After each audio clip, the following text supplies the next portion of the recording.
તો વાત કરીએ જામનગરની તો જામનગરમાં રેન્જ આઈજીની મહત્વની બેઠક મળી હતી, જ્યાં પોલીસ અધિકારીઓ સાથે આ મહત્વની બેઠક યોજવામાં આવી હતી। કાયદાની અમલવારીને લઈને આ બેઠક કરવામાં આવી છે, ત્યારે જામનગર પોલીસ વડા સહિત અધિકારીઓ આ બેઠકમાં હાજર રહ્યા હતા, જ્યાં પોલીસ અધિકારીઓ સાથે કાયદા મુદ્દે ચર્ચાઓ કરવામાં આવી। ભારત સરકાર દ્વારા 3 નવા કાયદા જે 1 જુલાઈ 2024થી અમલમાં આવ્યા છે, એ નવા કાયદાઓના અમલવારી માટે આજે જામનગર અને દેવભૂમિ દ્વારિકાના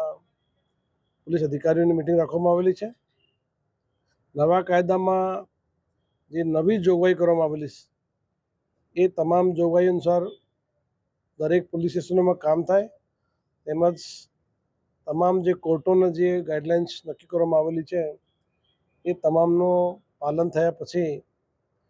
પોલીસમાં અમુક પોલીસ સ્ટેશનોમાં નાના મોટા જે ઇસ્યુ આવતા હોય એ સમસ્યાનું કેવી રીતે રિઝોલ્વ કરી શકાય અને આ 3 કાયદાઓનું અમલીકરણ કેવી રીતે વધુ સારી રીતે કરી શકાય એની ચર્ચા અને મંથન કરવા માટે આજે બધા ભેગા થયા છે। અને આખી રાજકોટ રેન્જ આ 3 કાયદાઓના અમલવારી માટે ચોક્કસ અને સટીક રીતે તમામ જે પ્રયાસો હાથ ધરશે અને ભવિષ્યમાં આ કાયદાનો સરસ રીતે અમલ થાય એ પ્રમાણે અમારી આયોજના રહેશે।